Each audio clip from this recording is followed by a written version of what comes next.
Hey everyone, this is Gary from the Eye Opener Society, and we are bringing you a few things on this episode that we haven't done before and or even spoken about. So, this episode, I only wanted to start off by saying that there's going to probably be some little trigger warnings on here, and I just wanted to give a little disclaimer. The reason we are bringing this show out is not for anything else, but to maybe reach out and help those that may be going through the same things, or maybe you know someone who's going through these same things. The thing is, I have a real person next to me, my stepdaughter, who's going to be talking about things that happened to her. And like I said, this may trigger some emotions. Some people have either been through it, going through it, or know people who's going through it. But I wanted to say right now, if anybody is being bullied or needs help with bullying, 1-800 273 8255. Call because Hannah and I, we can talk about it, but we're not experts. We don't have any certifications in this field. Suicide. That's another thing. If it's something where you're at that point or you just want to talk to somebody, this is something that I think was probably one of the better things they've ever done. 988. You could call 911 as well if you're really that far or if you really need that help. But 988 puts you in touch with the suicide crisis hotline and also sexual abuse. If you know anybody or if you're going through it, 1-800 656 4673. Like I said, this is kind of a serious subject tonight, and I would like to really give all honors to Hannah, who's actually going to sit and talk about this. Hey everyone. Hey, welcome to the Eye Opener Society. We got a lot going on. Yeah. Oh man, we really got a lot going on. Um, this year, like I know we spoke about before, and we're going back to our roots, and we got a lot of things going on. This episode tonight, I know is going to be a little touchy subject, but also this is going to be a perfect tie in to something else that we got going on. Finally, I know we've been asking everybody, hey, you want to donate to us? Here, go to buy me a coffee, go to this. I go, listen, we don't need to do that anymore. Um, we've partnered up with Reaper Apparel. As you can tell, we're wearing it tonight. So we're going to be doing a live commercial midway. It'll be a good, little breaking point. I could go over the company and I could explain everything to you then. But tonight, very, very brave person next to me, somebody who might bring out some triggers in myself, because at being a stepfather to her, but we'll get through it. And Hannah, you're doing this because you want to reach people. Yeah, I do. I feel like a lot of people are in the dark when it comes to these things and they feel like they're alone, like they never been through things.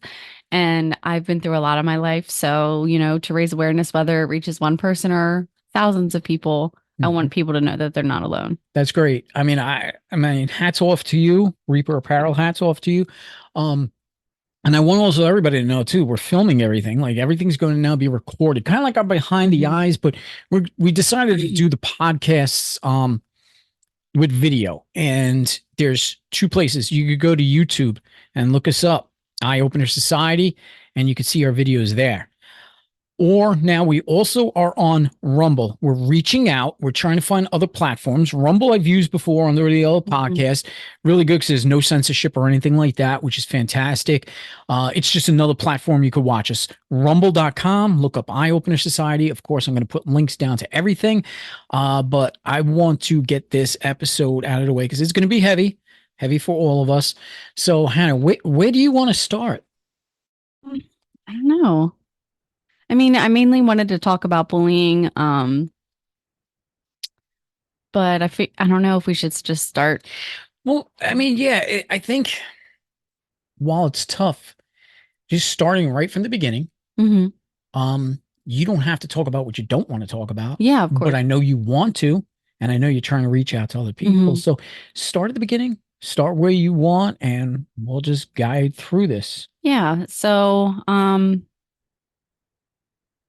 I feel like let's just like I want to kind of get it out of the way. My first trauma, I was, I think age 4. Um, and like Gary already did the discretions and everything like that, but I was actually sexually abused as a child. Um, I was in disbelief for a very long time until it kind of came to life. And I was involved in like the investigation of things. It was to the point where my brain convinced myself that it was just a reoccurring nightmare of something that happened to me as a child.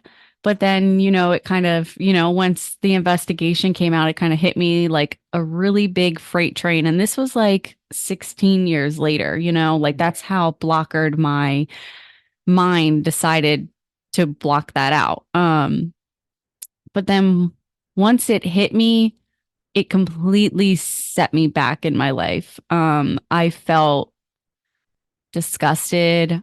I, we talk about anything here, like your sexual drive is just like non-existent anymore.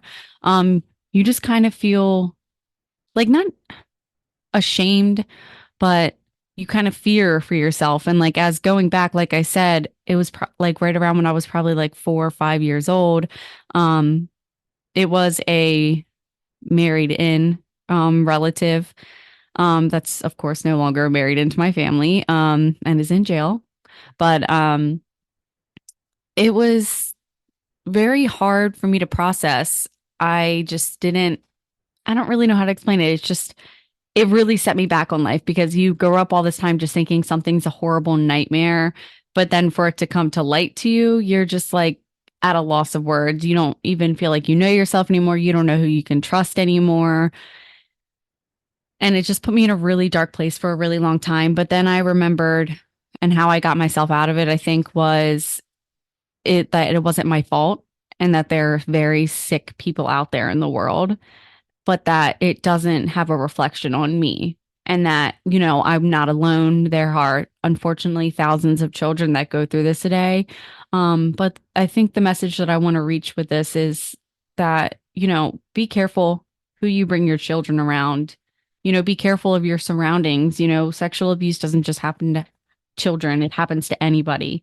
Um, so just be careful. I don't mean to sound like, And don't be ashamed of it either. yeah, I know that's I would, part of it. yeah. You feel that shame.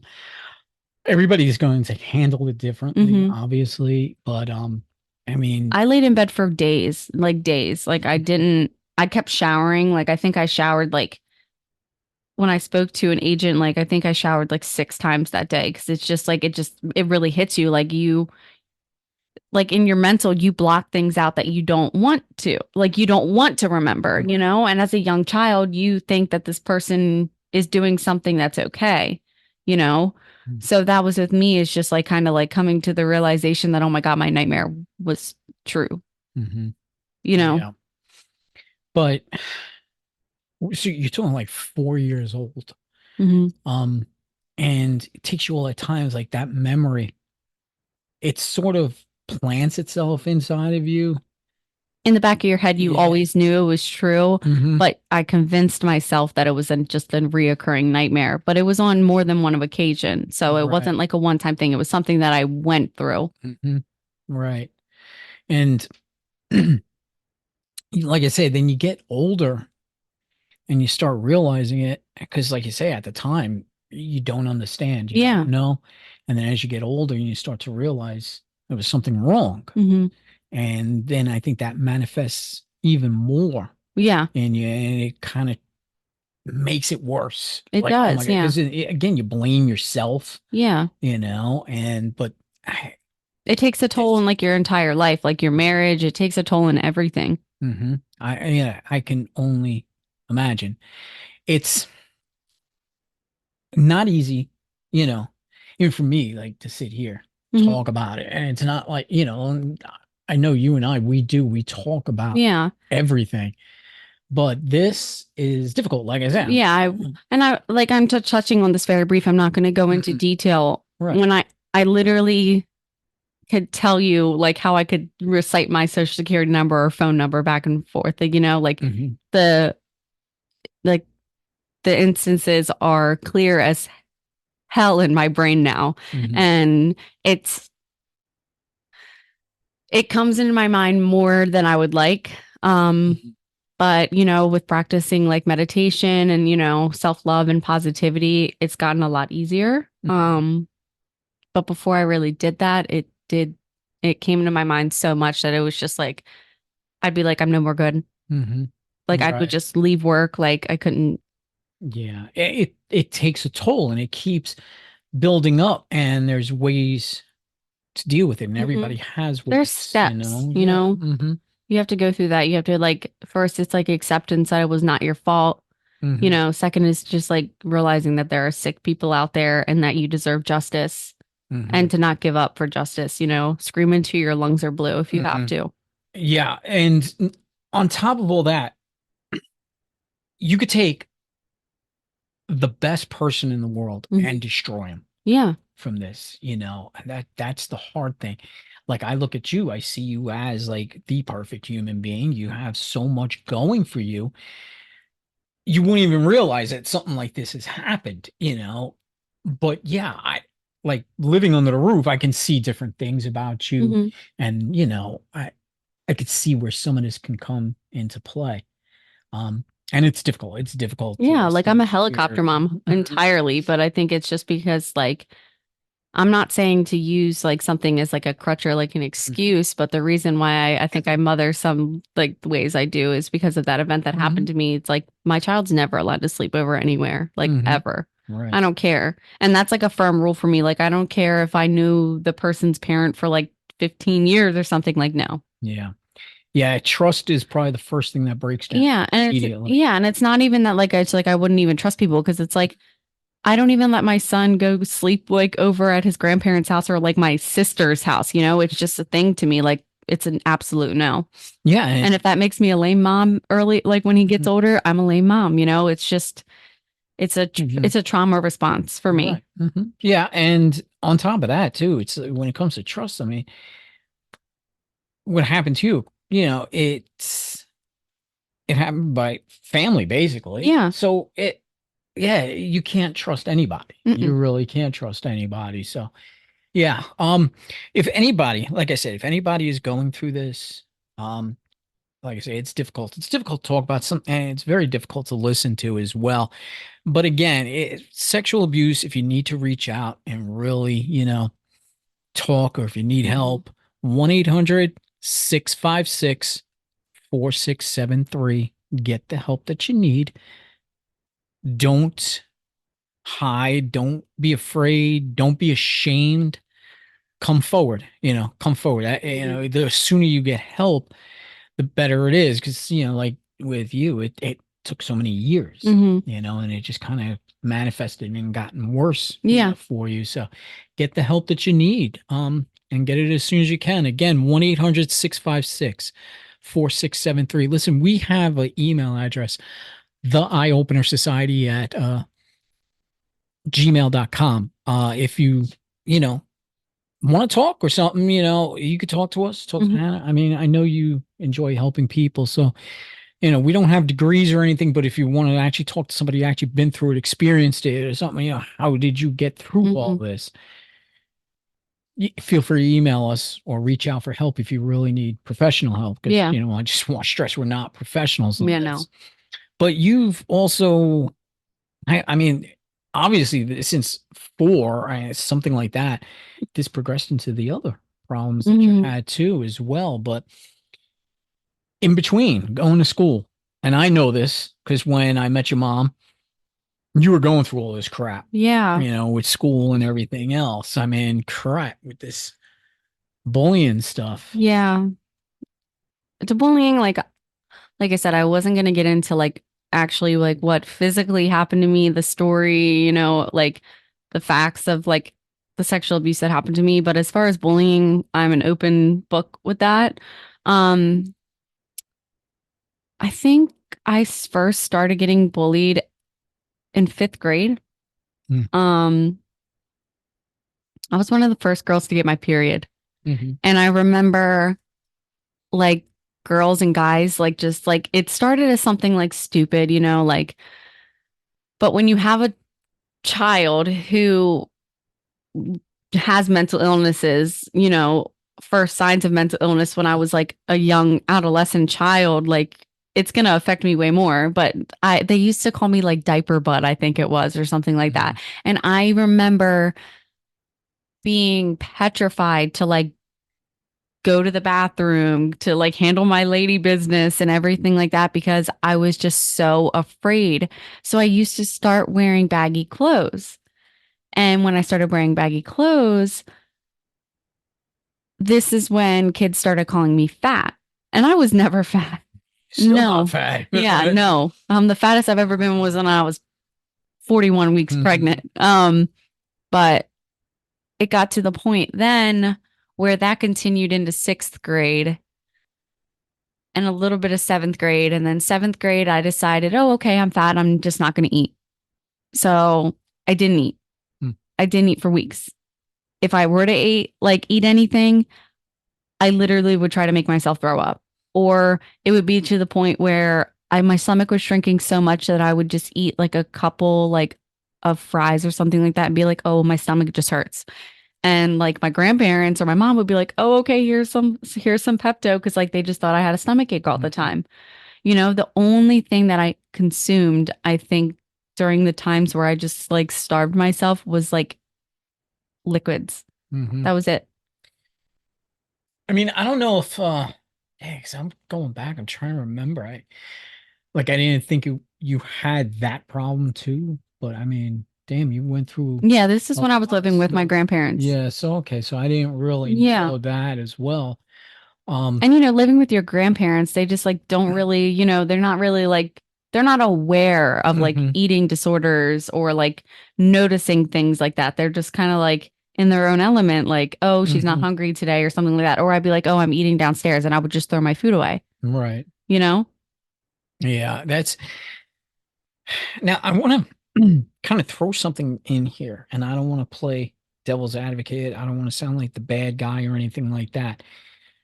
Because I'm going to have you get into like bullying to what level to where it affects your life so much. Because listen, I grew up uh in New York City, the Bronx, Yeah. everything was school ground rules, Yeah. playground rules. And there was bullying. It was almost like a rite of passage. Yeah. I'm not justifying anything or anything, but I feel that bullying on some level is normal for growing up. It It definitely is. teaches you hierarchy, it teaches you Mhm. about yourself, your limitations, and but I think also where I'm missing is this generational gap to where bullying was, Oh, you're school got, yeah, stupid, you're or stupid, or or you they get picking on shoved or you. something, or Right. Usually it was the alpha males in, yeah. my school that used to, and I mean, this was grade school, but we had some kids that were tough guys, Yeah. young kids. And yeah, they'd go around bullying and picking on, but you knew how to stand up to them. And Hmm. once you did, there was a level of respect from them. Yeah. So yeah, I think it's definitely a part of growing up. I don't think bullying, but that's not what you experienced though. No. Yeah. And that was just like honestly like the beginning of it. Because it was to the point where it's like I grew up so sensitive. And I grew up like treating everyone as equal, like my aunt, she has Down syndrome. And I like just grew up just like knowing that like, even though she looks different, like, whether it be like she has Down syndrome or like someone's color of their skin, like I grew up like everyone's the same, my mom raised me right. Right. So like I was also just like a less fortunate kid. My mom worked a job. She raised girls by herself. She was a single mom. She had some help, but like I didn't have the best of clothes. So I was already bullied for that. I couldn't go to the movies all the time. I couldn't do this all the time. So I was always bullied. And, the rumor, like not rumors, but, the remarks about like, oh, you're poor, that didn't really bother me. Right. That was like the, standard bullying, I would Hmm. say, Yeah. but I didn't have that backbone for the longest time until I hit high school. Hmm. Um, 8th grade, the bullying started getting, that's when social media started really getting big. Yeah. So it became really nasty. Um, 8th grade, I had Okay. Um, I had moms bullying me. Um, their daughters didn't like me. Um, therefore they didn't like me. I think it was mainly because I just got tired of girls and I just started hanging out with a lot of guys, you know? It's just like one of those things for me. I had a few girlfriends, but girls stabbed me in the back so much that I was just done with it. I was like, you know what? Like, if these bitches are going to be bitches, I'm just going to act like, I'm just going to go Mhm. hang out with dudes because, at least they're going to be like brutally honest, but Mhm. then also like, you know, I'll gain a tough shell from that. Yeah. But um the sluts, the whores, the fake pregnancy, even though I was a virgin, the fake pregnancy, like Hannah's pregnant, rumors started.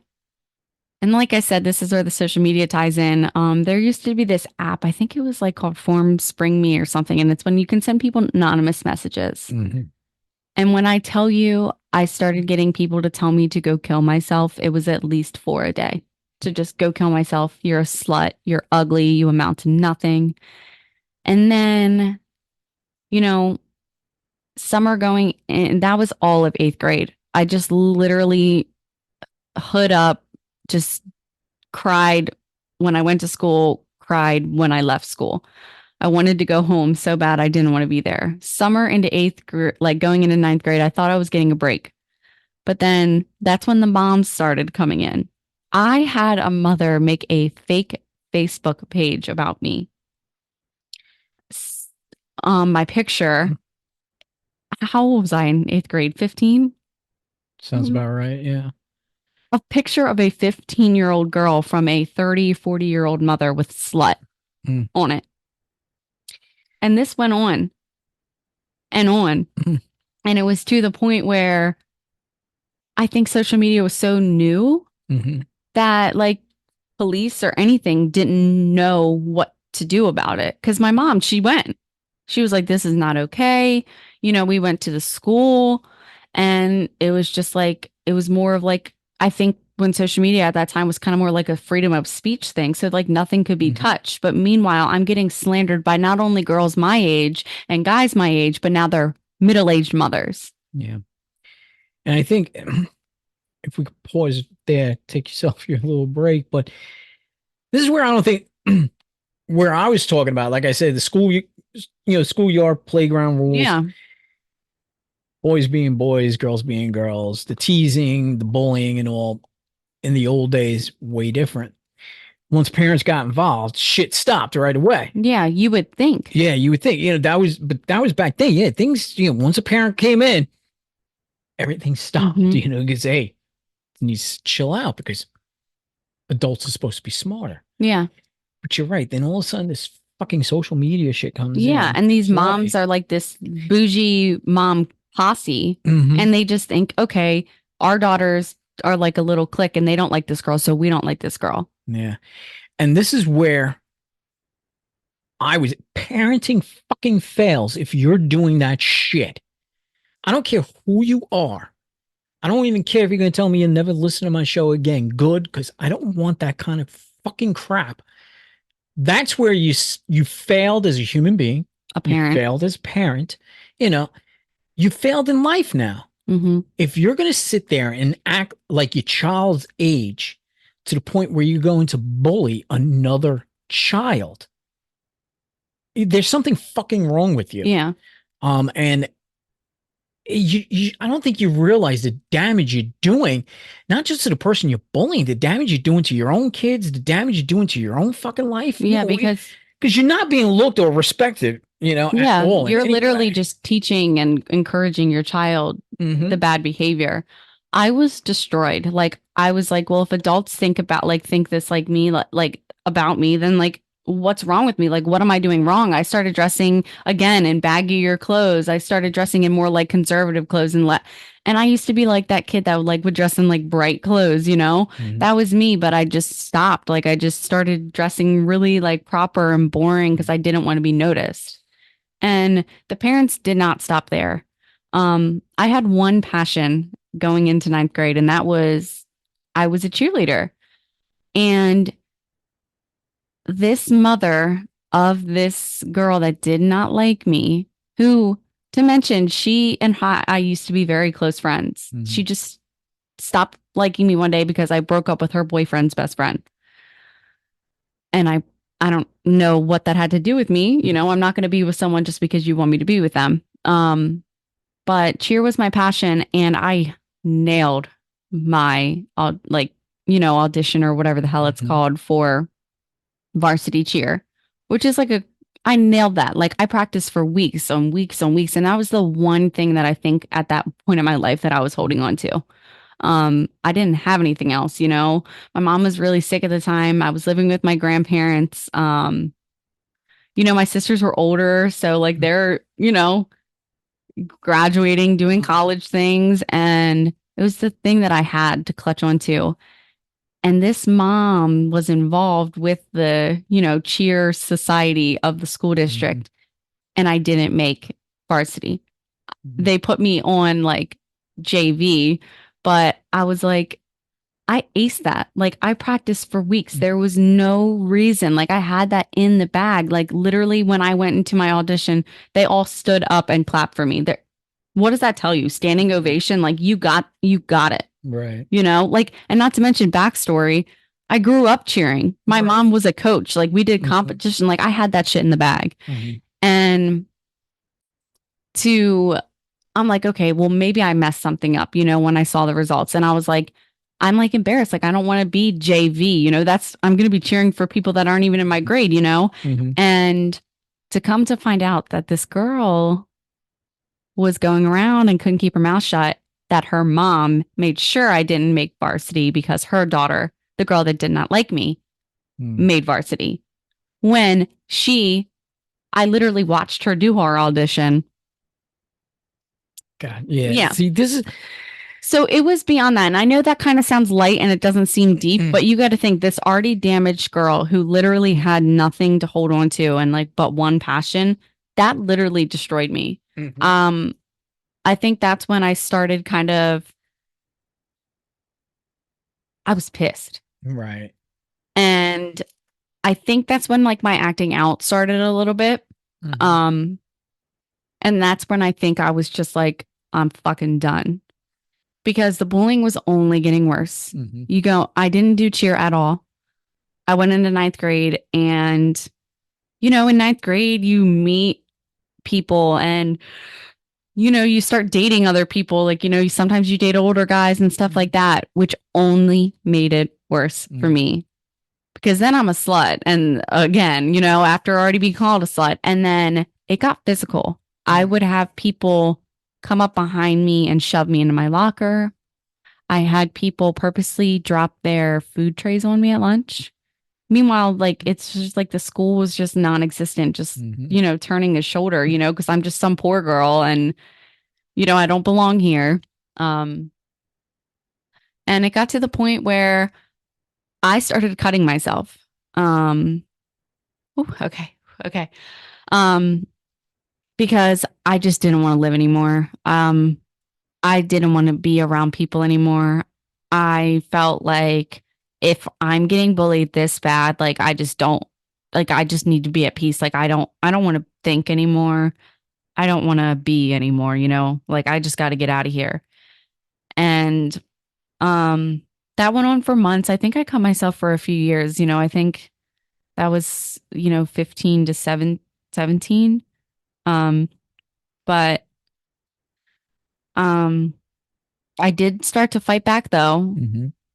Um I remember one day this girl, she just shoved me the wrong way and I just was not in the mood that day. And I remember I just saw black. And when I came out of it, the girl was laying on the ground and I had smashed her head into, those like circuit breakers or whatever. Mhm. There was a dent in it. Mhm. And luckily there was this one teacher there, and I won't name his name. But he was honestly like, I think the reason why I didn't attempt to kill myself at that time, because he saw what I was going through and he saw how the school system was failing me. And he would tell me, he's like, whenever you need, he's like, just go into my office. Like, and he had like, oh my God, he had this special bear. that like whenever I would sneak into his office, he would just give it to me for comfort. Like he knew I needed that.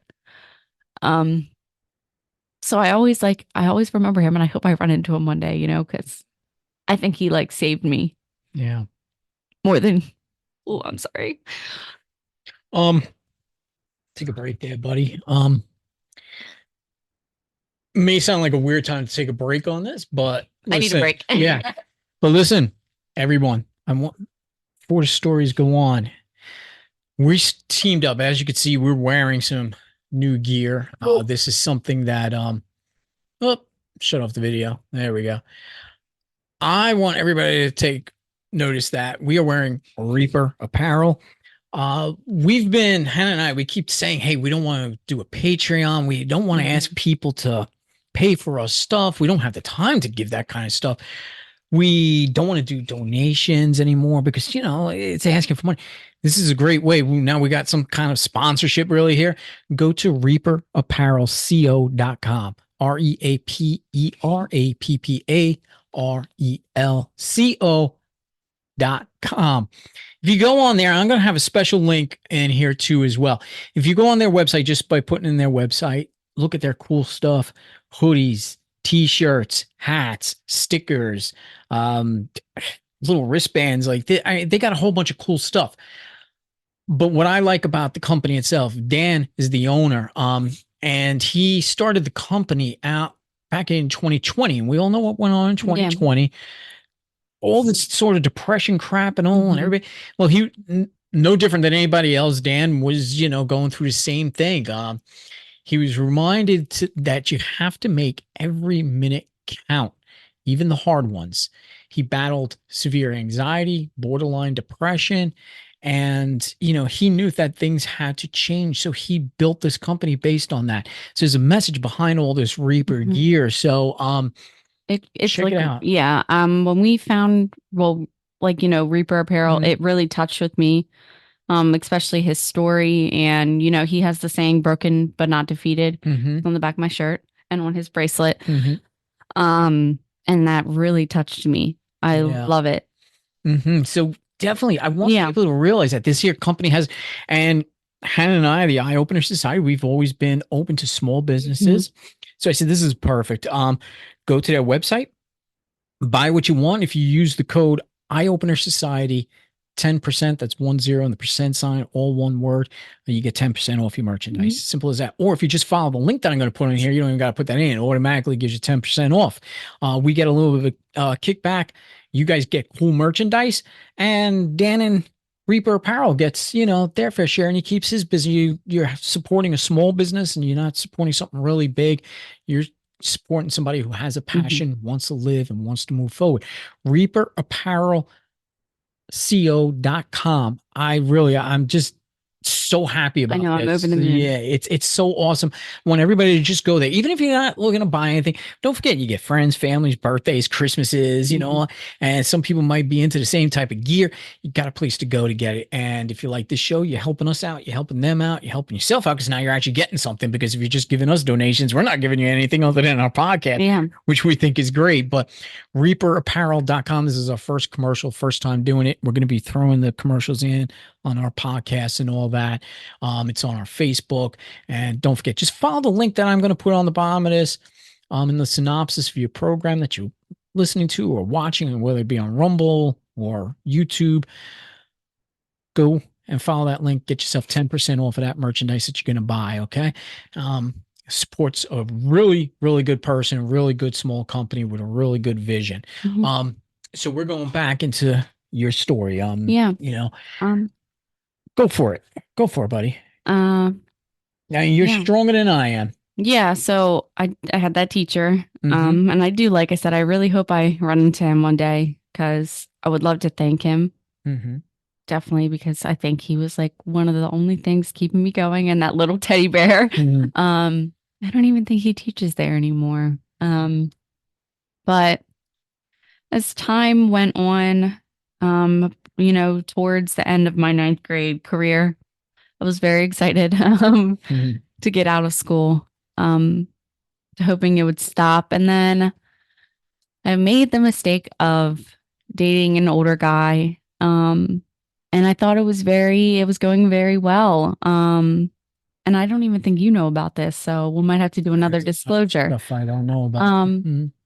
but I dated this older guy and, things were going well. It was so cool. I was dating a guy that could drive and pick me up from school. I didn't have to ride the bus. So the bullying on the bus stopped because I was getting like things thrown at me on the bus and everything like that. So it was cool. I felt like, I had someone, you think like, oh, this person's mature. Well, he was mature until I noticed that had anger issues. And um he I was a young kid. I wasn't ready for like sexual things and stuff like that. Um but he did force himself on me. Um and um I tried to fight and you know he fought back. I never told anybody as far as like my grandparents. Um because I come from a family that, would probably do some illegal things instead of seeking legal justice. Um, and I had a very soft spot for his mother. So I went to her and I told her what happened. She got him professional help, but um, my nightmares started again about, that triggered, my nightmares from when I was 4. So that's I kind of started to get an idea that like maybe this really was real. But at the time it was just like my heart could not take any more depression or anxiety. Like it couldn't take any more thoughts. So I forced it out of my brain. I was like, I can't do this. But then I was dealing with, being taken advantage of and being physically harmed by a person that, you think it's like your first love. And so we didn't get a, domestic violence number, but please call 911. Or, tell a responsible person grown up if you're underage or something like that, because you're not alone. Thousands of women and men go through this. And it's unfortunate that people think that using their hands is okay. Um, but I fought back. And I think I'm okay with not talking about, well, I mean, like talking about it without crying or anything like that because I fought back. Mhm. You know, I never talked to that person again. I would turn the other corner if I saw him in a hallway. Um, but I think that's when that backbone grew for me. I just stopped taking shit from people. If people started calling me a slut or if I saw things about me on social media, I would fight back and I would be really, really nasty about it Mhm. because I was just done. I was like, you know what? Like, I have nothing else to lose. I already hate myself. I'm already cutting myself. I have nothing to lose. I don't care about my character anymore. I'm going to destroy these people the way that they destroyed me because I'm not just going to sit here and let them huddle into me more. I'm not going to let them push me farther in the tunnel than I already am because I don't see the light right now. Um, so I'm not thanking that person. That person is, um, but that event made me stronger Mm. in a time that I definitely needed to be stronger. Um, and then I finally got out of ninth grade and I moved away from the school that the bullying was. I removed everybody from social media. I stopped paying attention to the things that were being said about me. And, I think I was slowly starting to, I was still depressed and I was still anxious but I was slowly starting to, I think, find a new groove in life and, find new passions and Mhm. try to be okay. Because I think at that time it was just like I was so depressed and I didn't want to be there anymore, but like I didn't want to leave my mom. Like, cause you always hear those stories about like people don't realize when they like die, like who you're leaving behind. Mhm. Um, So I had this mindset in my head that is just like I didn't want to be alive anymore, but I thought suicide was very selfish. Um, so I held on for a little bit, and I this is when I was back with my mom and you. Mm-hmm. And things I feel like started to get better. I was in a relationship. I was doing okay in school. I was meeting, new friends from the new area that we were at. And that's when bad influence kind of started hitting me. I got into underage drinking. I started smoking weed. I was hanging around with like older people, and it was a really bad crowd. But I think that was sort of like an escape for me. Like I wanted to feel numb, and you know that that sounded like it was a good idea. Like, and I'm not gonna lie, like when I smoked, I was completely numb, and I was like the happiest I've ever. I was happy in those elements, but like coming down from it, it was just like holy shit, like this is I'm not okay. Like Mm-hmm. this is just temporary. And um it was to the point where I was like I couldn't do normal things that I wanted to do. Mm-hmm. Because I would just be like drunk all the time, or I'd be high all the time. And then um me and my boyfriend at the time, we broke up, and I feel like that was like my first like love, like that was the person that like he had a really rough childhood like I did, and we connected in like like some like like level. And when you're at that age, you're like 16, 17 years old, your whole world stops when you lose your first love. Yeah. You think you're Yeah. going to die. But the problem is that I already wanted to die. Mm-hmm. And I think once I lost that person, I was just done. I was like, I just don't care anymore, like I was screaming and crying every night. Like I felt like more of a burden for my mom than I did as like a blessing. Mm-hmm. So, It's a good breather. um, I'm good. Okay. Um, I was just I went into the shower, and I was gonna try to kill myself, and I couldn't like I hate blood, so I couldn't bear to cut myself like deep enough to kill myself. So, okay, I'm good. Mm-hmm. I went into my bedroom, I locked my door, and I took a whole bottle of ibuprofen. Sorry. It's okay. Um, yeah. And I just remember, I think a part of me didn't want to die, but like most of me wanted to die because I remember telling my best friend, I was just like, I can't do it anymore. Like, I just want to go to sleep. And I think something in her knew that something wasn't right. So I went off to sleep. I passed out. I had a whole bottle of ibuprofen in my body almost. I think there was like 17 or something with a seven. Awkwardly, that's my favorite number. Mm-hmm. Um, Pills in my body, and I was dying. And I remember my mom busting into my door. I think you were in the I shower. was in the shower. Mm-hmm. Because paramedics Mm-hmm. and a police officer knocked on the door because my best friend called the cops from Florida. She was on vacation. What a way to ruin my best friend's vacation. She just knew that like I think she knew I was just tired.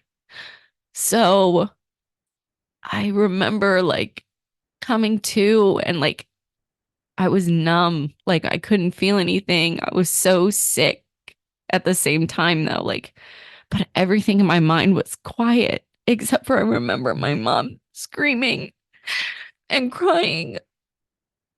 Um, and I think in that moment, like I was like completely just like, what the fuck did I just do? Like I think I destroyed my mom. And I remember being so weak that like, and the stairs were not easy at that house, and they had to come up with a stretcher Mm-hmm. and take me to the hospital.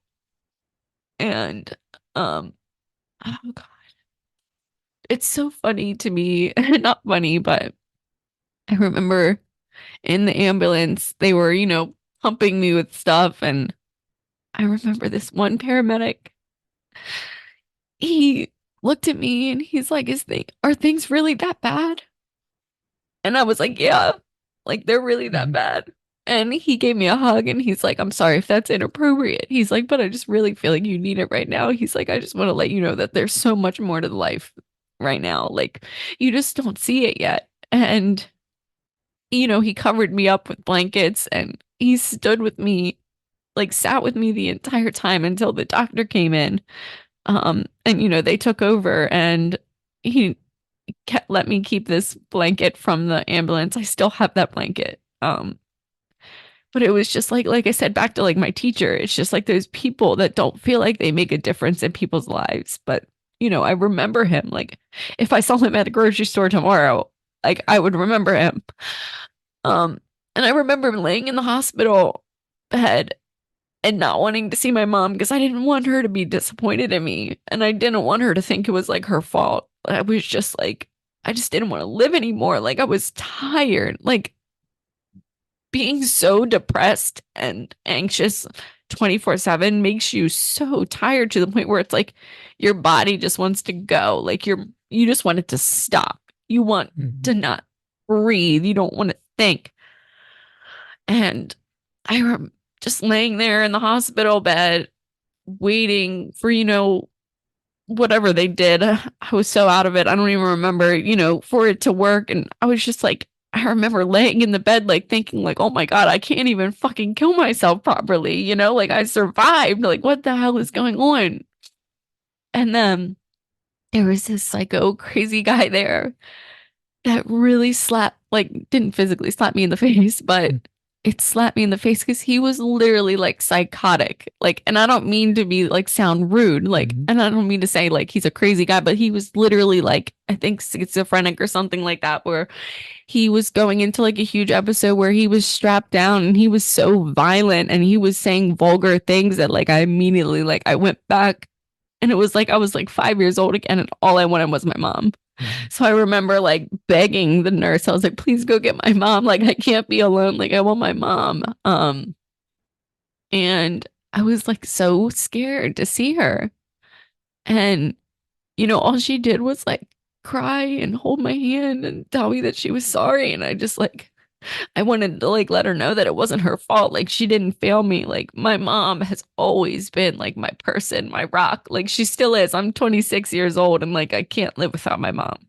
Um, but at that time I was just like I feel like it didn't make it worse, like, but like I almost felt like safe, like, like I was forgiven.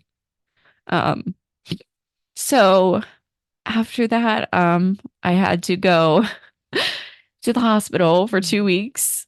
Um, and the hospital, and this is why I stress, and this is why I'm even talking about this, is that like so many people are afraid to get help, but going to that hospital, oh my God, it was like one of the best things that ever happened to me. I met so many people my age that were going through the same things as I was and, worse things and it was like an eye opener for me. I realized that like I wasn't alone. That these feelings like, and thoughts, they're not normal, but they're not like something seriously wrong with me, like these were thoughts that other people have had before. And they got me on medications. They had me doing, positive affirmations. They had me busy with like activities. And it was like a calling came to me. I was still super, depressed and anxious, but I was with these big group of people, like kids my age that were going through the same things. So like I didn't have to worry about being bullied or I didn't have to worry about being, abused or pushed or, you know, texted hateful messages.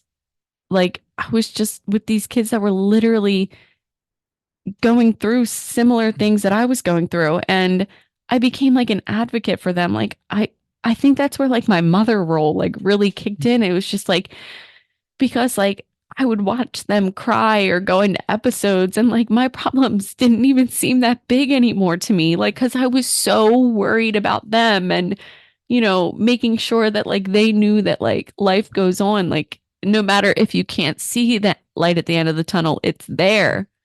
And I think after that, I got home, I was on medications, I went to therapy twice a week.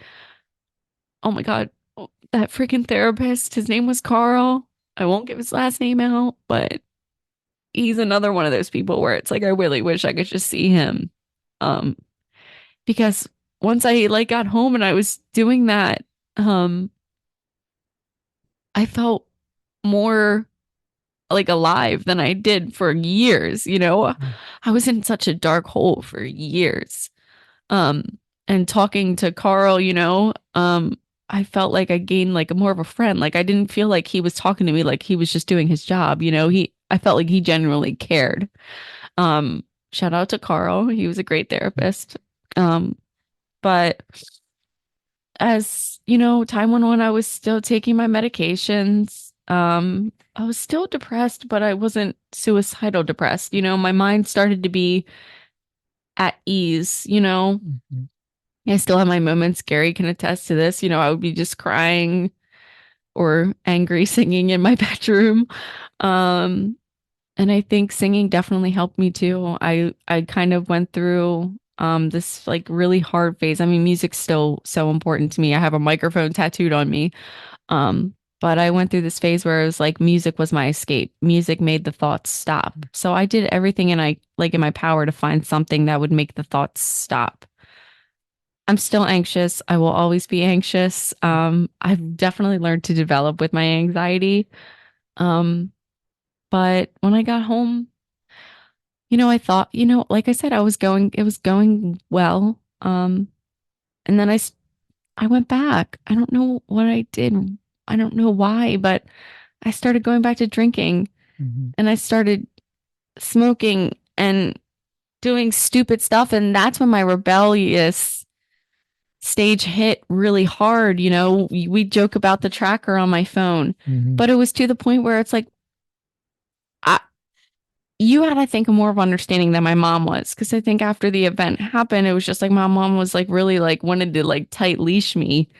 But you were like, she's a teenager. She needs to explore. We have the tracker on her phone. Like, at least we know she's not in a ditch somewhere. Um, But I think it's just because, like I said, the meds helped, but they just didn't make it stop the way I wanted it to stop. But I didn't want to put my mom through that again, even though, I was still suicidal at that point in time. I just always kept in the back of my head, like my mom and like going back to that place, like, and like those people that I met. I'm still very fortunate that like I know that most of the people that I was in there with are still alive and they have all great lives now, and that's a one plus about social media. But I went into this like I said, I went into a rebellious stage where I just went out and went missing for a couple days. Good thing, shout out for the tracker. Um, but I think it was just because, like I said, like I just wanted it to stop.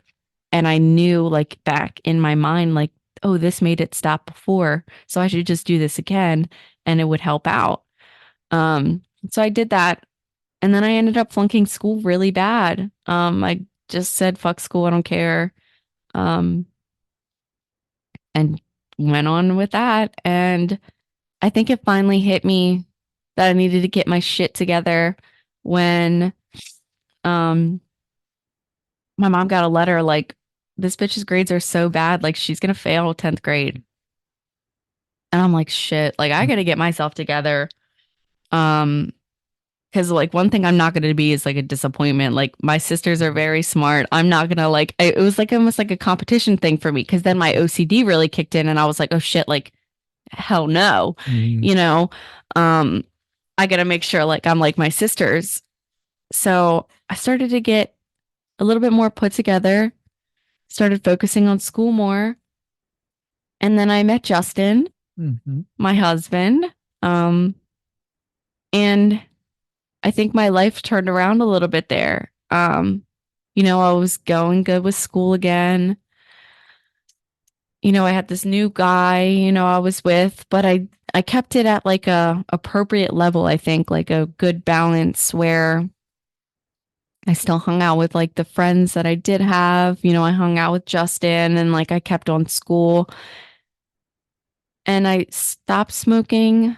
I drank, but not excessively to the point where, I was sick or anything Mhm. like that because I was like literally coming home every night drunk and running into walls and crying in my bedroom Mhm. because alcohol makes your depression worse anyway. Mhm. And I was, getting it together. And then comes, oh gosh, 2016. Oh my God, am I saying that? 2015. I'm sorry. Um, my best friend passed away. Um, he died in a car crash. Um, and then my world came crashing down again. Um, I went into a deep, I'm worst depression that I was ever in because I literally felt like a piece of me died when he died. And I still feel like that.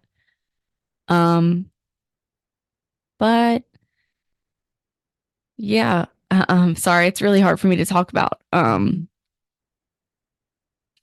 I completely did a 360. I think I was finally starting to get like happy, like my demons weren't winning. I was fighting my demons every day and winning, like I was conquering them. And then he died and my world froze. I went completely 360 back to crying in my room. Um, s- I re- I still like am frightened at the scream that I let out when I was told he died. I don't think I've ever um like heard a scream like that before. Like it literally just felt like I was dead with him. Um, so that happened to me and um I you know, as time went on, it was really hard for me to get in a car. It was really hard for me to talk to anybody. I kind of shut everybody out. And I just, I went on with my life because, I was like, I can see how broken his mom is. And I would, like, even thinking about killing myself, like, even though I wanted to die, I was just like, I couldn't do that to my mom because I saw my best friend's mom, like, literally destroyed. So I was like, I would never do that. Um, and, as time went on, I lived on, I lived on for him and, um, I still miss him every day. It has not gotten any easier. I cry less, but I still feel like a part of me is missing. But I honored him. My son's named after him. Um, so yeah, that's some of my story. I've been through a lot more in my life, but this is kind of just the main stuff that I wanted to share this podcast. But I'm alive.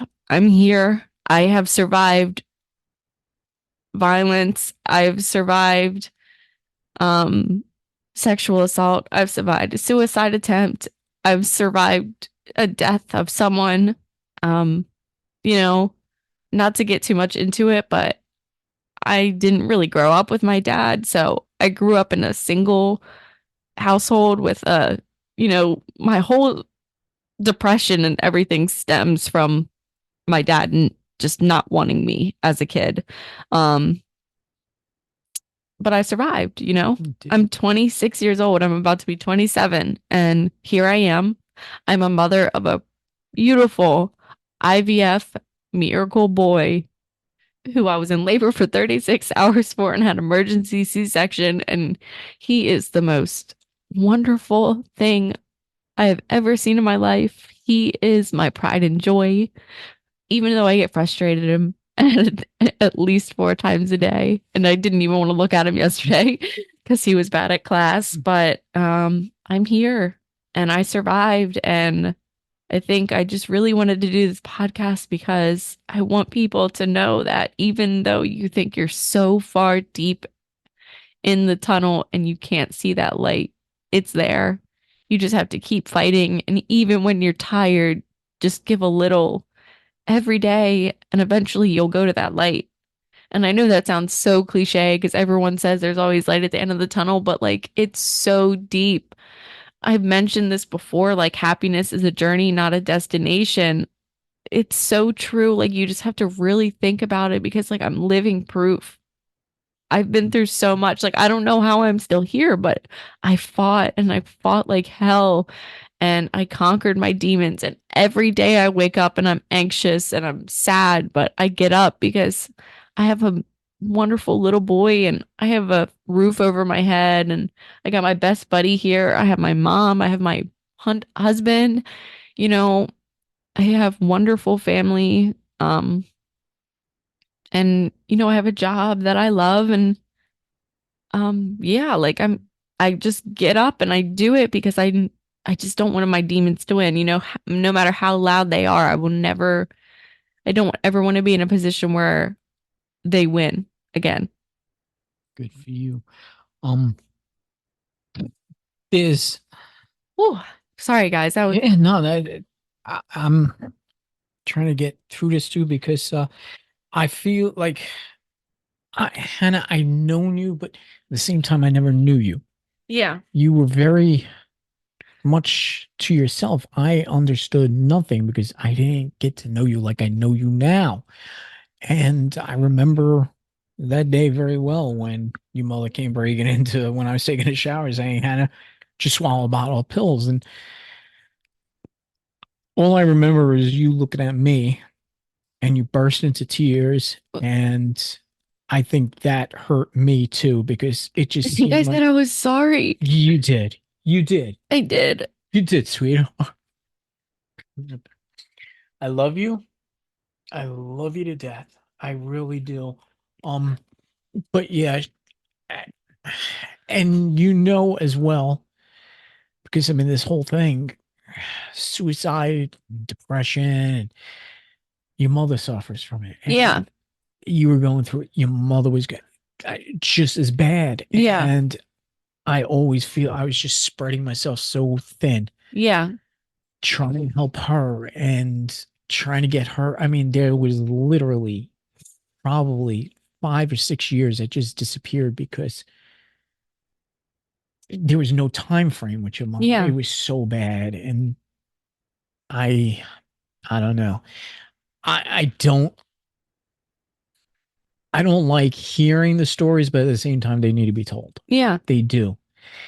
And again, to the audience, I mean, suicide 988 or 911, but 988, I like the fact that they set up something like that for suicide crisis.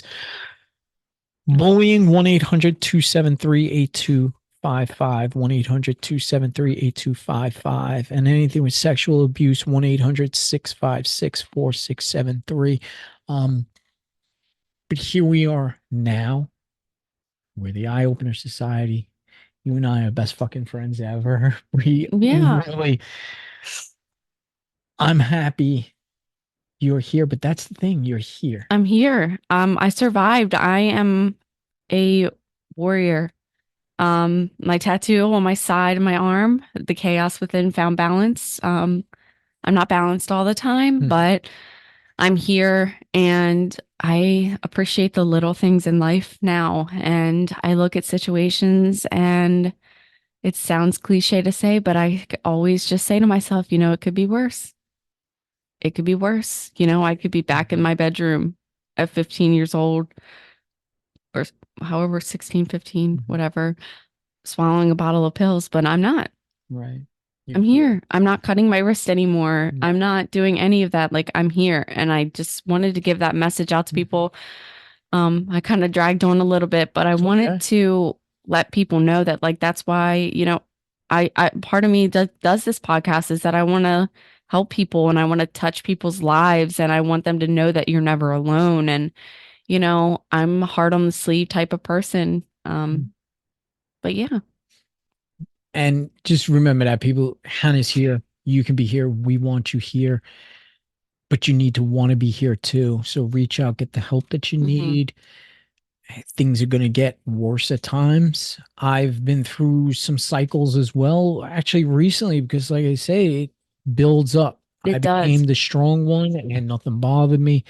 I dealt with your mother's suicide attempts and dealt with yours. And after a while, it starts to build up. And no matter how strong you are, Yeah. I start to go through my cycles. It probably hasn't been as bad, but I have to fight every day to make sure it doesn't because I'm like last person standing, really. Yeah. And that's why I look forward to doing these shows because I get to Hmm. sit here with you. That's why I like to smoke cigars with you, sit out. Yeah. It just, it brings a different level. Hmm. It takes away all that nonsense. Like you said, you return to like alcohol and drugs. Like, who needs that if we can just sit and talk about and just be ourselves? And Yeah. it just places my stress levels, it places my mental state right to a stable level. And I appreciate that. I appreciate everything about you. I don't ever want to see anything happen to you. Yeah. I just think you're phenomenal. You're gorgeous. You are strong. You're intelligent. You have a lot going for you. Hmm. Yes, you battle your demons. Yes, you battle your anxiety, but you know what? It's what makes you you, Hmm. and you're strong and you can deal with it. Yep. And everyone else can as well. Absolutely. And You're we, never alone. yeah, and that's really the whole thing for this podcast. We've been talking about it, Hannah, just brave enough to do it. I can't appreciate that more. I really, I hope that anybody who knows somebody, or if you're going through this yourself, understand Hannah's here. Hannah's come a long way. She has a beautiful house. Uh, Maybe soon that garage will get done. Hmm. But she built her life and she's right where she wants to be now and she's happy. You can be too. You're going to fight through so much Hmm. relapses and Yep. everything else. Yeah. Take those battles and make them motivation to make something of yourself. Because I think that's what I did. I bought my first house at 19 years old. Yeah. Like, I did that shit, you Yeah. know? I got married at 20. Hmm. I have a beautiful child. I went through 3 years of infertility treatments for my child. Like, I battle every day, but the difference is that I don't feel weak anymore. I'm just a tired warrior sometimes, but I Hmm. think of myself as a warrior. And if I ever start to see that light, shimmer, I'm like, nope, I got to fight towards that light. I just got to keep going. Just got to keep going. Dory from Finding There Nemo, you just go. keep swimming. Um, but yeah, And you did it. And I everybody else, did. you did. And anybody else can too. Reach out, get the help that you need. Just one more time again, bullying.